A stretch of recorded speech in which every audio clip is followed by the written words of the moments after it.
Hello, Dr. Amber Beckenhauer. It's so nice to see you again live time. Yes, absolutely. I feel like I'm in California right now with this brick on the background. Had to bring the Calibraska part today, so super excited. And we'll get into it a little bit later, but it has been such a wonderful year being back in person for certain events, and especially you and I, sisters from different misters, got to spend time physically in the same space for multiple days, and it was just such a treat just to see you live time. It's always a treat, and so I'm super excited to talk with you. This little gal right here got stuck with me in a car for about 3 hours coming back from Kansas City. We spent DPC Summit together, right? And we got to talk on stage and enjoy each other and all of our other colleagues. And then Marielle came back with me to Nebraska to check out our brick and mortar locations in Ashland and Blair. She did some patient appointments while she was here, learned from our nurses and from myself, and got to meet our PA. So it was a really good time. And over this year, you've been a lot of places, right? You went from doing only podcasts and being on the phone with your patients to now you have your new location open, right? Just in the last couple of weeks. Just in the last couple of weeks. It's a perfect time to, I feel, do this interview, because having a space after not having a space for a little over a year, it really brings a different perspective. And also seeing your clinics. And Dr. Beckenhauer did say locations, plural, because she has 3 amazing locations.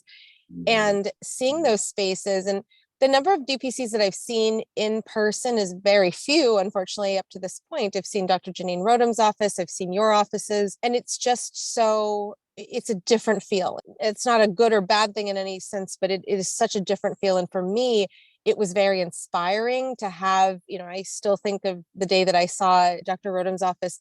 By appointment only was office availability. And for your office, it's offices, excuse me, it was so cool to see how you interacted with your patients, with your staff in a physical location.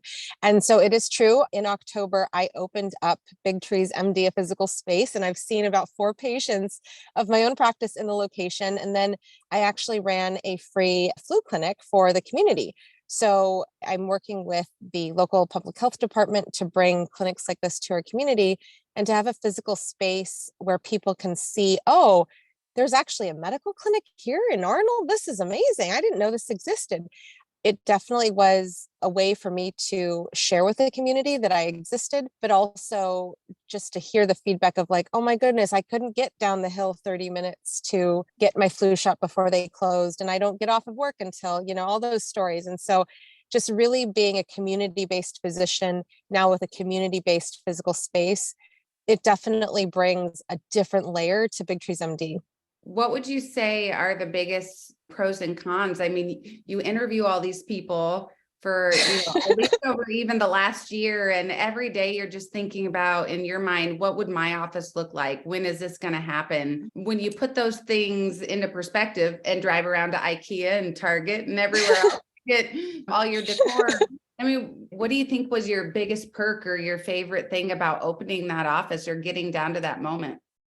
Those are great questions. I would say that for me, one, I am blessed in that like I can drive to IKEA, because some of my dear friends cannot easily drive to IKEA and Target, for that matter. But for me, what I was able to do, just like I did when I even opened my DPC, was I was able to pull from the experiences of so many who have gone before, just like yourself, in terms of, things to look out for in leases, ways to think about your space so that it's most efficient and keeping overhead as low as possible, ways to think about, okay, if I get a space, then what does that entail in terms of renter's insurance, et cetera. And so for me, one of the biggest impactors, I think, on me in that space, in getting an actual physical space, was Dr. John Jacobson, who's, your neighbor in Nebraska, when he said, and people can go back and listen to his episode, he had said the quote of, why buy what you can rent, why rent what you can steal? And I didn't get to the stealing part, but I do feel that in terms of the rental and the shortest term lease that I can negotiate, I was very thankful to find a space that was in the heart of where my ideal practice would be. In terms of my town, it's not that big. We're along a highway, one lane in each direction, but my location is across from the fire station. And I'm working with the fire department to do services for them over this next year. That's Including awesome. like just doing flu clinics. Like they can't easily get to do flu clinics or get to flu clinic locations. I'm across from the Ace Hardware. So if I needed something, that's there. I'm walking distance to the post office, to the library, to the school, to Giant Burger, which is the only burger joint in Arnold, California. So I feel that the location is great. And I had thought of location on top of terms of lease. And in terms of my term of lease, I was very, very grateful to have the confidence to say, look, I am looking for a place, but I would like to try the place out first. And so what I did was I negotiated for a 6-month lease with a 3-year option after that. So for me, it was like, great. I haven't installed anything in terms of doing a build out. I strategically said, okay, the way my office is set up is that there are 2 floors, 2 bathrooms that are upstairs. And then I have a space, a clinical space, and like a waiting room area on the bottom. And so my space is about 1,300 square feet. And my strategy, because we live at 4,000 feet, was to have the heat be really isolated to the exam room where I see patients. And so that would save me on electricity. I have a 6-month lease to find out what would my overhead cost be for my location. My renter's insurance was like less than 500 for the entire year, which in a high fire area I was grateful for. And so I just feel that, getting back to your question, pulling from other people's experiences, Dr. John Jacobson, what other people had shared about their own leases and their own experiences, and having a space really helped me just quickly get into, once I found a space, these are the furnishings that I do and do not need. And I will drop an amazing story here. I totally believe in, the idea of good juju. And so for me, the story of my exam table is an amazing one. So I was I had been on the lookout for a table for a very long time. Just, I was ready to store something if the price was right, if the timing worked out, but I couldn't find anything. And then literally, I think 2 weeks before my lease was to start, I had found on Facebook Marketplace a physician in Napa who was giving her table for free. And I said, so like, is it really truly for free? Because sometimes people put free on Marketplace and then it's actually like $149.99 that they put free for, to bait you. And so it was Typical completely Mary Al free. Yeah. moment. You can find about anybody anywhere and have a story from it, right? This is true. This is so This is true. true. This is so true. I mean, come So on, we're standing in Omaha and this girl in that parking lot when I'm doing Botox injections for research, you're like, oh, I know you from Facebook. And I'm like, this is really oh my happening. goodness. From California, and you know this doctor standing in this parking lot. Yeah, Like, total that you, was total you. And this is how this exam table went down, right? yeah, this is so true. And just some backstory there. Dr. Beckenhauer had to go to a I don't know what you would call it, like a side gig type of Yeah, situation. moonlighting. I helped do Botox injections for a research company, Yep. Yep. for one of the research studies. And I had to train this doctor that day on injecting for this study. And as we're walking out to meet Mary Al, and this is our typical life, Dr. Concepcion's life with Dr. Beckenhauer. Here we go. So she's waiting for me in the parking lot as she has shopped 3 bags full at World Market. Or no, sorry, it wasn't World Market. It wasn't World Market. Darn it. What's the name Whole of it? Foods. The Whole Foods. Thank you. Not World Market. Whole Foods. She's got fines for my kids, fines for her kids. Not really sure even how she's going to fly back with everything she has. She's waiting in my car for me. And I walk out with this doctor. I introduce them. And then pretty soon it's like, wait a second, don't you have a podcast? And aren't you so-and-so? And I'm like, really, is this really happening right now? It's so random. This is how the exam story goes down though, with your table. So It totally does. It totally does. All the different lives and all the dots that connect, and it doesn't matter where you're at, Cali, Nebraska, or where you are, but. Yeah, it's so true. And so for this amazing story, what had happened was, so I find this table offering on Facebook and it says free. And so I'm like, oh, this is great. It does not look like it's destroyed. I don't have to reupholster it. It looks perfect. So Napa is about 3 hours away. And so I contact the doctor and she's like, hey, just call me and we'll talk about it. So we ended up talking for about an hour. It's Dr. Amy Burkhart, who is in Napa, California, and she, for everyone, is a tremendous celiac expert. And so I'm just going to drop her website. It is theceliacmd.com. She is a wonderful human being. And she had ironically been practicing insurance-free medicine for, I believe, 12 years is what she told me. And so she had no idea about direct primary care. She had no idea that people were doing this under a membership model. And it was just, you know how that happens when you tell someone about DPC, especially another physician, especially one who's not been taking insurance for her career. And then the conversation just continues. And so it was such a cool thing to have that person be the person where this table came from. And so there was a company, I will drop another company name that I had no idea about. I don't know where it's located, but for me, Lug, Lugg, was an app that I used where it's like an Uber for moving. I just put in, this is the item that I need moved. This is where it's going to and from. And then magically it appeared in Arnold, California on the day it was supposed to arrive. And so my favorite was like, though, when you were saying, "Oh, I didn't really know if it was going to show up. I just had the hope that it would. My table might be arriving today. It may not be." I'm like, this girl, she will do anything. It just absolutely. And I was like, well, technically it's free, but the move was like, around $400. And so that was pretty amazing for me to not have to drive, pick it up, drive back, unload it. And yes, that is very true. I had this like, does this actually work type of feeling that you and I talked about. Show up, I may not. Yeah, this is true. And so thankfully I have a table. It's been with 4 patients already. And it's been great. But yeah, I think that for me, my space allows me to have an exam room for, whatever I need for regular family medicine stuff, but also to have that non-traditional office. I will post pictures of my office in the blog. Pictures? Yeah, absolutely. Okay. But for my waiting room type area, I have a measure mat that, I can measure kids and do exams, watch them move around, do, the general doctor thing without having to be in a doctor's room, because I have this whole waiting area that really technically is an exam space, because I don't have more than one patient or family in the practice at one time for regular family practice hours. And so I think that is also something that I haven't been able to do easily and ever in a clinic space. It's always been bringing your kid into the exam room, especially when I was in fee for service. Let's have you wait, 45 minutes, hour and a half, and your kids are jumping off the tables and all the crazy things.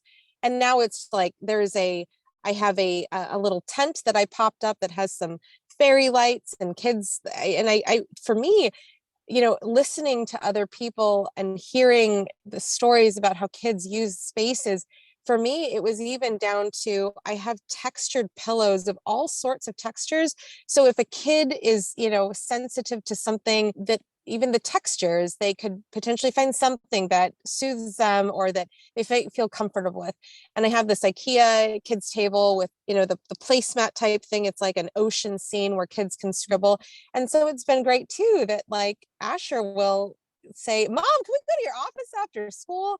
So I pick him up and he's drawing with the crayons at the table, and now he can read in the tent and his brother can later on. And so I think that it's a very different layer of the practice again. And then upstairs, I envision a lot of possibilities. I don't know what it's going to look like, but I envision having a space also for things to happen that are community based. So envisioning working with the public health department to do public education classes on, dental health and kids or whatever it is. And then also I've reached out to our community college. I don't know what will come of it over this next year, but they currently do not have anyone providing health services. So, as a community-based physician doing direct primary care, I have the ability to say, this is how I want my life to be run in terms of the DPC portion. And this is the part of me that can do DPC/community. And this is the part of me that does community-based stuff. And that's on top of, family and entrepreneurial stuff. So it's been a great year, but the space really represents, I think, the expansion of possibilities in the practice. Yeah. But the space and the community, I mean, in general, the importance of you being there is huge, right? Because you recently had the boys were sick. And I mean, you think about what was and wasn't available in your location. Luckily, you're a doctor, right? And you have the capability of knowing who to call, what to do, having meds there Yeah. at the practice. What about all these families that they don't have doctors in their family, No. and you're the show in town, right? Yeah, I should say absolutely. you and your husband, but Yeah, this is true. but I mean, honestly, your importance is huge in that space because it's such a drive to other locations. It really is. And, it highlights the importance of physicians being able to practice in a model so that they don't leave medicine. And so the services aren't, eliminated completely, right? Because you are so right in that access to care these days, especially when we're rural, is so imperative to the health of the community. And so, for me, what Amber was talking about was that the boys got sick, and I actually had to take my youngest to the emergency room because he had tachypnea. And you come to a point, at least for me, where I can't trust my doctor brain as a mom. And so, but yeah, I mean, I was texting the peds hospitalist because I have his number, and I just needed to get an x-ray. But even to get an x-ray, it was 5 hours later. Could I have ultrasounded him? Sure. Could I have done an RSV and a COVID test because I have those rapid tests? Sure. But he had never been sick before. Like, he was a COVID baby. And so he'd never practiced really getting sick before. And then this happened like 3 days into daycare. For the very first time, it was like, oh, there you go. Yeah. And, with The you having, ability for you to help families in their situation at your clinic and have the tools that you do have. yeah, I mean, that's going to be huge in yeah, your smaller community. yeah. I mean, with that being said, even like when you were here in Nebraska and talking to other physicians through the podcast, is there anything that really prompts you to want to have available for services or even tools or medical equipment in your practice that you've really just kind of decided, okay, we need this here, or we have to have this, even talking through some of these conversations with the other physicians?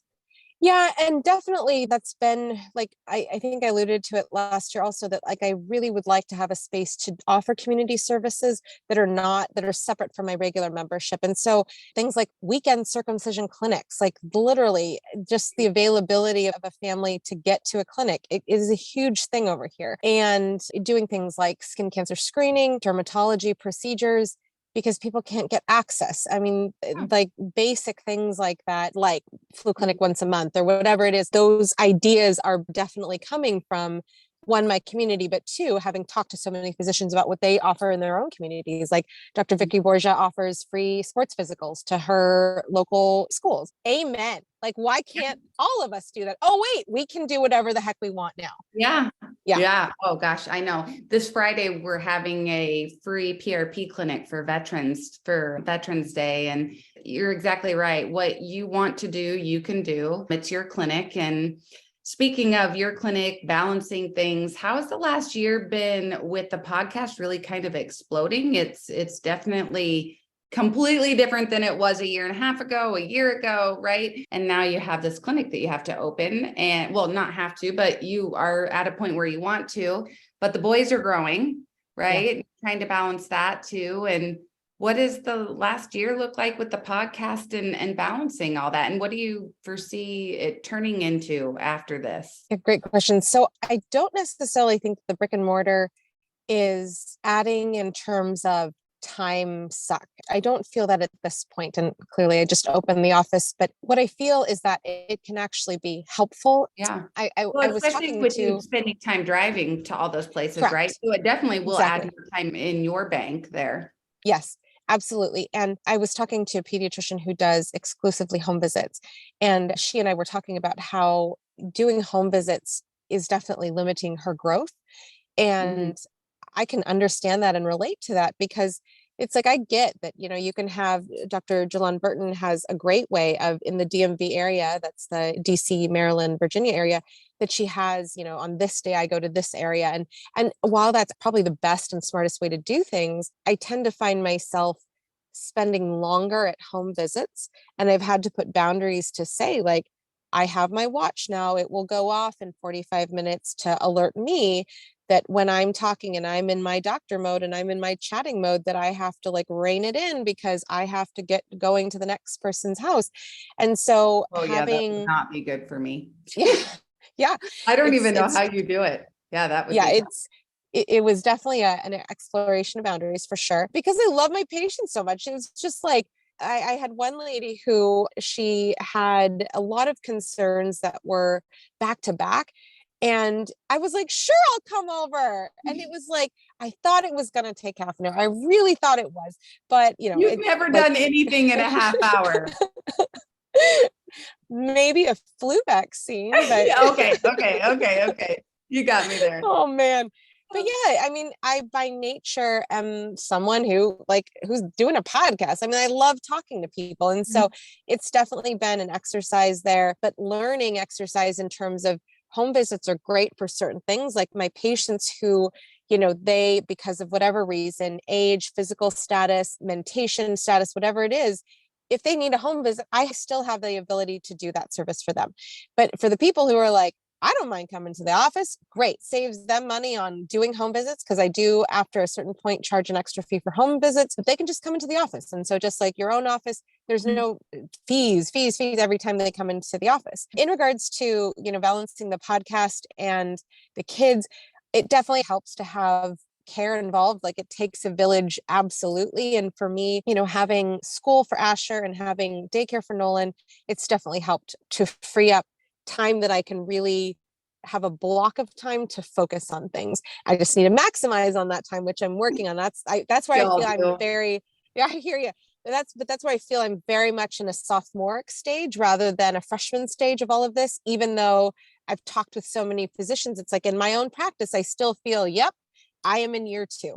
Right. Do you feel like you may end up putting some walls around your practice volume because you really are enjoying just that chance to talk and inspire other people, other physicians? I mean, even the time you spend on stage at Hint Summit, you're inspiring people on the podcast, on stage. I have never been a full-time family physician after residency, nor do I intend to be, because I love doing this podcast. I love meeting people in person. I love being able to hang out with my kids and take them on vacation. Like we finally did that for the first time in 2.5 years. And Nolan went on his first plane ride. Yeah, Henry Dorley's is coming up, man. I swear. But yeah, Nolan went on his first plane ride. It was just such an awesome year. And because of the way that my clinic has grown and the way that I've been able to learn my barriers and learn that, you know, I might not be at my barriers yet, or you haven't defined them yet necessarily. Yeah, but it helps me, I guess, get more clarity as to what boundaries I would be comfortable with. I do not envision my practice being, you know, 800 strong. And I will say that, like, you know, there are definitely days, it's not all sunshine and lollipops and rainbows. I had the great privilege of attending one of Dr. Sharon George's retreats in Napa earlier this year. Oh, it was so awesome. And just, you know, again, like being in the space with DPC physicians is so, like, there's no word to fully describe that experience, right? And you and I totally know what that feels like. But I had the privilege of talking to other physicians, and I was privileged to hear stories where DPC is not the easiest thing all the time. And I'm like 100%, like I have had days absolutely where I'm on, you know, at the point of like, the tears are going because I'm super overwhelmed. But just like Dr. Lauren Hughes shared in her reunion podcast with Dr. Munkor and Dr. Much, that when she starts feeling irritated with what she knows that normally she's not irritated with, she feels that that's her, like, oh, this, I'm approaching a boundary. And for me, it's like when I'm feeling stressed, when I'm feeling overwhelmed, I am very grateful to also have the space to say, like, okay, we got to reevaluate what's going on here. And so that, I couldn't have that in fee for service for sure. But all of the feels that I've experienced over the past year, that my family has been through the past year, it really has allowed me to say, like, yep, I love doing the podcast. Absolutely want to grow the podcast audience, the podcast impact, but also I want to grow my clinic to what I can handle, and that where I can make impacts where I couldn't make them before, and be able to take care of people and be a mom and be an entrepreneur. And I have more tools under my belt in order to achieve those things. You had mentioned something about adding on an extra fee if people have more than X, Y, and Z home visits. I mean, do you have that number set out, or is it based upon each patient individually, or how do you do that for the people that are performing home visits or want to do this and have a model similar to yours? That's a great question. So prior to opening the office, everybody got 2 home visits a year that were intended to be, one was an acute, like if somebody needed stitches, and one was an annual home visit. And so that was the per calendar year. And then on top of that, if somebody needed additional care at home, there was a fee for $100 plus, depending on how far you were from my location in Arnold. In terms of how the model is going to change, I'm currently working on, how to give as a very, very big thank you to my initial adopters, this continuation of, like, I want to provide home visits for you guys, whether that's 1, whether that's 2, whether that's, I don't know how many. I'm still working on my pricing going into 2023. But in terms of the thankfulness, I want to show them thanks for believing in this practice and understanding the model and joining early on. And then beyond that, the people who join the practice as of 2023 and going into the future, it'll be a different structure. And I feel that my ability to just say, like, yep, this is how it is, and not have the, oh, but I don't want to change the pricing, blah, blah. Like, I feel that by hearing other people's stories, I have a lot different confidence and assertiveness when it comes to changing prices, because that's how it is, because now I have a physical space and I have more options for care within the community, that I can do that. And I don't feel guilty about it. Well, and you have more overhead now, so Mhm. obviously you need to make that cost up for sure. Yep. What do you think about just procedures and having, if you do decide to stay with a smaller volume of patients, procedures and keeping all your skills up, thinking like procedure clinics, or kind of what you were mentioning with the circumcisions, doing things like that with dermatology and your skin IO and Exactly. Yep. So my ideal for keeping up my procedural skills is to offer procedures for the community. So whatever that need might be, I don't know what the need will be in terms of, like, if the community college needs, a women's health day where they just need pap smears and people aren't able to come until these hours, like working with the community to figure out what's the need in terms of procedures. But yes, in terms of dermatology, in terms of circumcisions, those are absolutely in that arena of, to keep my skills up, I want to offer those services carved out of membership to the community. or I mean, when you fly down to Nebraska to keep your skills up as well. I mean, just saying, get you started, right? Well, this is true. And for those listeners out there, Amber and I were talking about, how much does it cost to get malpractice and a license in the state of Nebraska? And how much does it cost for a ticket to fly out to Omaha? And it's absolutely doable. If there's, I mean, just like how John Jacobson flies to your clinic to do vasectomies, there's Mhm. ways to make things happen. If you have the time to, and you truly want something to happen, there are ways to think out of the box to envision that thing happening, whatever it is. And so that could be procedures for some people, that could be obstetrical care for some people, that could be whatever it is. But even the physicians who are frequently posting about, like, I didn't do many XYZ procedure in residency, how do I learn these things? There's ways to learn procedures, there's ways to expand our knowledge in medicine all the time. And in this model, I've really found that, again, like with everything I've described, that you can do whatever you want. Right, right. Yeah. No, I agree. I agree. That's Yeah. true. Yeah. So with you serving your community in Arnold, I mean, we have Ashland, my hometown. So it's a little over 1,000 people. And then we're in Blair for 5,000. We have been able to add that same sort of medical care in Ashland. For years, they had a medical clinic and they always closed because it's a traditional clinic. They can't afford, they have high overhead. They aren't there long. So we foresee our DPC clinic staying there long term. And when we do that, then we're able to help anybody from people with insurance to without. But Ashland has a lot of blue collared community members. And so for them, a lot of them aren't getting care at all unless it's affordable. So we've been able to provide anything from urgent care visits to IV fluids to, biopsies. It's really neat being able to help farmers in the community and doing everything these small clinics do. But as you know, our clinics in Ashland and Blair, we provide a lot of different services and still offer prenatal care. And like you said, Dr. Jacobson will fly in and do vasectomies and sometimes drive, just depending on the weather. But it's been very eye-opening to be able to provide those and then grow, right? So we're getting ready to go on year 5, and we have 2 places here in Blair, and we have our clinic there in Ashland that we still drive down to once a week. Hopefully, getting to a point where we grow big enough in Ashland that we can add somebody there.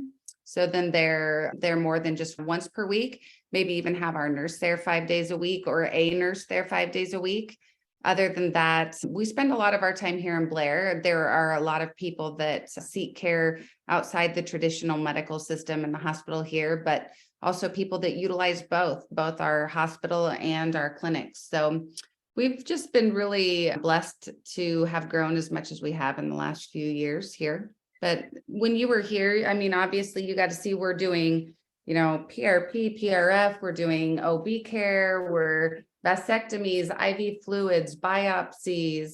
We keep everybody running. We probably see more patients per day than most DPC clinics do, but we have I'd say we're a little over 1,000 people in our practice now, but we also offer aesthetics and, like I said, quite a bit of like hormone therapy and consultations from that perspective. So we have people driving in from Omaha, people that drive in from out of state. So it's just really fun to keep just a large variety of medical care available at our clinics. Yeah, absolutely. And yeah, I would say that, my 2 cents in terms of visiting another direct primary care physician's clinic or clinics in Amber's case, I definitely would say, go into it with an open mind in terms of you never know what you're going to see, and just think about, okay, in terms of my own practice, what of this practice can I learn from? And that's, down to like for your clinic, you guys were describing how there was some difficulty with patients saying, oh, but I didn't know I was paying cash for the labs versus using my insurance for the labs. And you have a very clear, like, my understanding is that I'm going to use my insurance, or my understanding is I'm going to pay cash for the labs. And that's a huge thing that I picked up on in terms of being able to, just like a consent form, like to say, like, this is how you're going to pay for your labs. Yeah, we had to do that because it seemed as if no matter how many times we would explain to patients over and over, that this is the extra cost that's going to be on top of your membership fee, then they might say, oh, I didn't know that was going to happen. Or maybe we would tell them what it would cost for the labs, and then they would call back and say, oh, I had wanted to run that through insurance. And it just puts you in a hard spot with even your staff, because your staff is doing the right thing. You totally trust your staff. But it got to a point where it was happening too often, because people would say they want one thing when they're in here, and then they leave and they want another. So we just decided, like you said, we just made up a form that said, okay, I'm either choosing insurance or cash for labs, and we check it, they sign off, they get a copy, we get a copy. And we found that for the lab scenario was definitely something we wanted to do that on. And then we also show them our termination agreement when we have them sign a contract, because that was the other thing people really struggled with, is they wanted to call up on, say, the 2nd or something and terminate, but they are due to pay on the 5th. And so now here it's 3 days before they're due to pay and they want to cancel care. But then in a week from now, they're going to call and say, oh, can you refill something? I guess I forgot, I wanted this before I left. So we had them start signing a termination agreement too, that just, they understood that they were going to pay 30 days past the time that they signed that form or stated they wanted to terminate care. Those are the 2 things we're pretty hard on in regards to, okay, sign off on this, know what you're signing, because these 2 policies will stick. They are there. And those are things you learn over 4 years being open. Yeah, but I think that that's great knowledge and experience that you share, and you've shared on top of what you've shared on the podcast before with our talk, and then also your initial interview. And I think that those are the things that it's like when you're at a person's clinic, when you're at like what they've envisioned and what they've created, it really allows you to just reflect on your own space in terms of if you have a future space, if you have a current space. And, in terms of like workflows, that's another thing, asking the staff, how do they do things? How do they set things up? And envisioning like, do you have the same amount of staff? Do you envision yourself hiring staff? How would your workflows work? Thinking out those scenarios, it's just like having like an OSCE back in medical school. You're really like doing your own mental OSCE as to, okay, would this work? Do I like this? Oh, I want to bring that into my clinic. Wouldn't want to do that, whatever it is. But it makes you go through a mental activity that's very different than even hearing other people's stories. It's like it does reach that to an extent, but seeing and like, the number of feet that it takes to walk from your exam room to your office, like I can envision that, and making efficiency or creating efficiency where it can be created based on a physical space. It's just very different when I feel when you look at somebody else's space. So I was super grateful to have that time that we spent together. And I loved also that like you've built this network of different vendors. Yeah, just having vendors different vendors for each different thing. I try and keep relationships I'm definitely tied to keeping those relationships I've had originally, not expanding them too much, trying to use things efficiently. So I'm not having multiple orders from different places, but there are things that we just have a better connection with some of our reps with. And so we have like 3 and 4 places that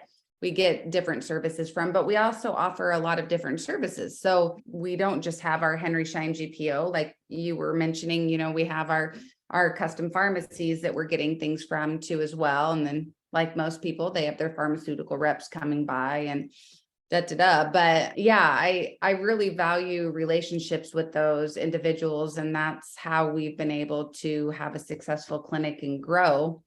But man, definitely clinic flow and efficiency. That's something that we're always going back every day and really going through. We have our monthly staff meetings. We try and discuss what can we change, can we improve. Some of that we had to because we just grew so fast when Matt came on board, our PA, because now it wasn't just my patients, it was the patients he was growing and the panel too.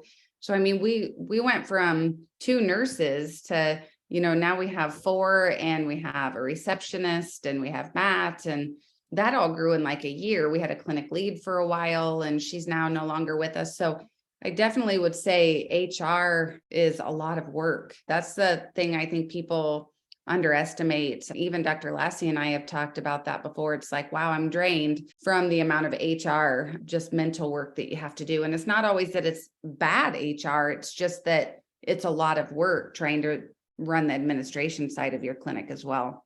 That's so true. And something that we haven't talked about is that I had a change in my own staffing. I was working with a particular virtual assistant company and I switched around August is when I started working with my new virtual assistant. And all that time you have to, put into that. It's like the pain of switching an EMR.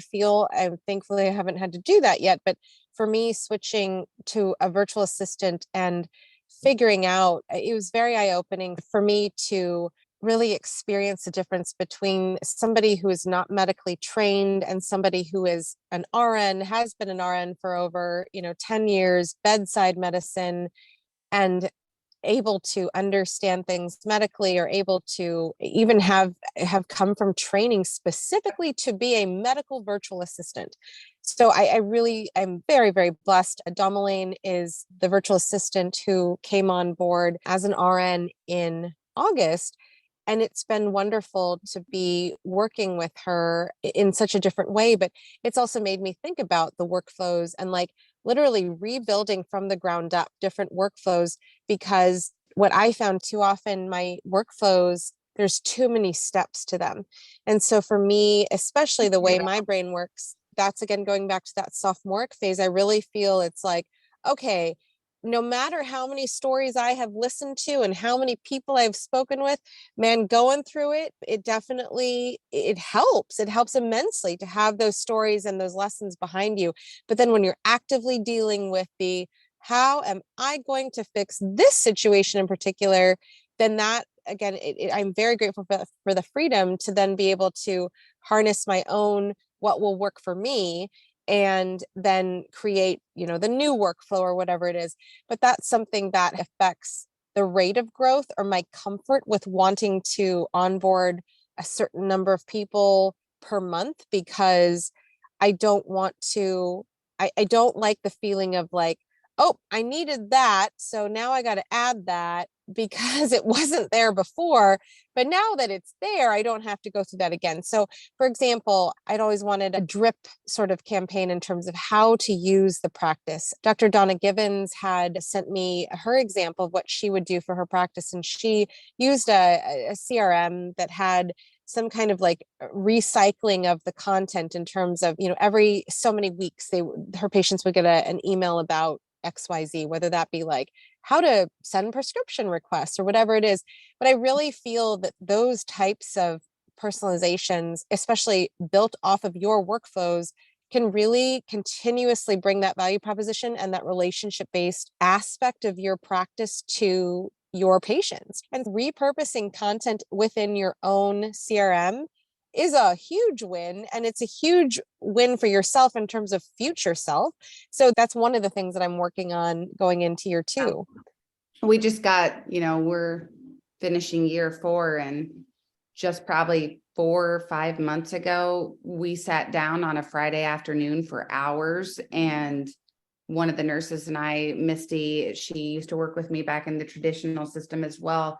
And then Brooke, our receptionist, and anybody that had their hands in making any new forms, we sat there for hours and double checked that everyone had the updated copies that were going in the front box up front. And did I print off everything that I have? Because that's the other hard part, is that as you're creating these things throughout those years, you may have used one thing for a patient and then don't need it again for probably 5 months or something. And then you forgot that you made one. So you have to go back, and we had to sit there and customize all our content and make sure everybody's boxes and everything were up to date with the newest form, because not only are you maybe making things, you're also updating forms, or maybe your staff changes.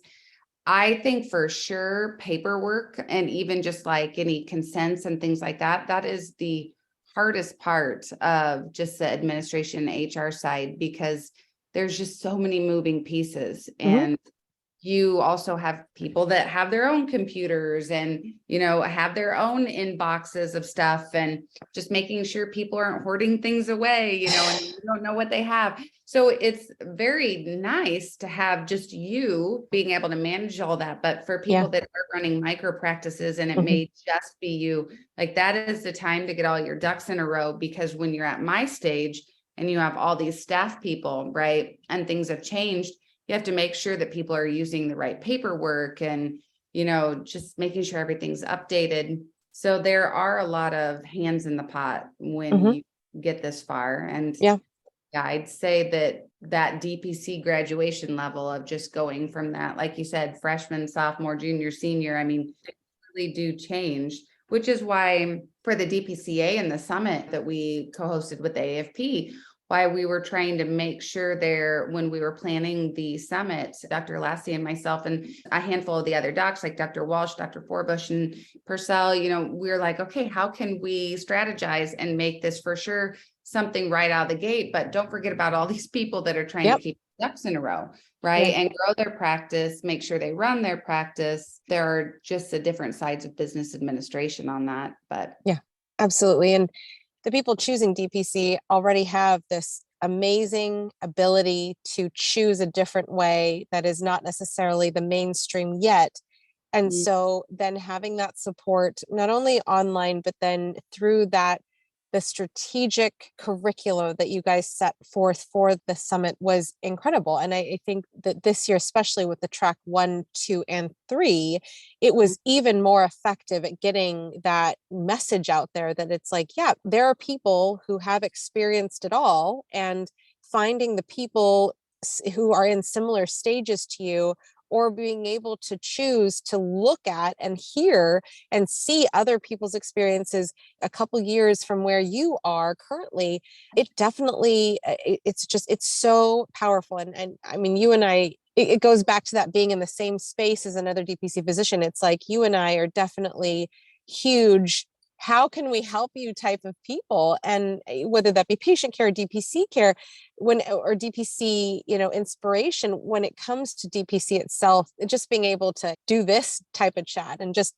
being able to see if there's anything that just be based on our experiences, being able to have it out there so other people can say like, oh, I can totally relate to that or learn from that. Yeah. It's Yeah. so great. And for those people who were in attendance, I would say one of the things to think about during the winter holidays or whatever, especially for those people with kids in school, is think about like making time, if you have not, to either watch for the first time or go back and rewatch those DPC Summit videos from the summit in Kansas City, especially because the recordings, you listen to them in March of a year, it will be very different than listening to them in June of the same year, because you might have added staff by that time or whatever. And so, yeah, it's you guys did a great job. And I will, encourage people to look out for the next dates of all the DPC summits out there coming up in 2023. Yeah, I think we're just going to continue to just blow this free market out of the water. I look forward to where all the DPC physicians are going to take this in the years to come, because the passion that precedes all of this is huge. And that's what drives change, right? So I do think that all of us together are just going to make a huge difference. I've never seen people so motivated, Absolutely. Absolutely. And what a reason to be motivated around, right? That's right. That's right. Yeah. So cool. So cool. I absolutely love doing this year to year. This is our second year in a row to kind of catch up. And I feel like we need to do this sooner than later. A year is so much to try and cover, but just the progress from, last year to this year. And heck, I was 2 clinics open. Now I'm 3 clinics open, and I better not be 5 or 6 by the time we talk again next year. And you hopefully will have multiple episodes out by the end of next year when we chat again, unless we decide to make it sooner. But I appreciate you having me on again, Doctor, and peace out.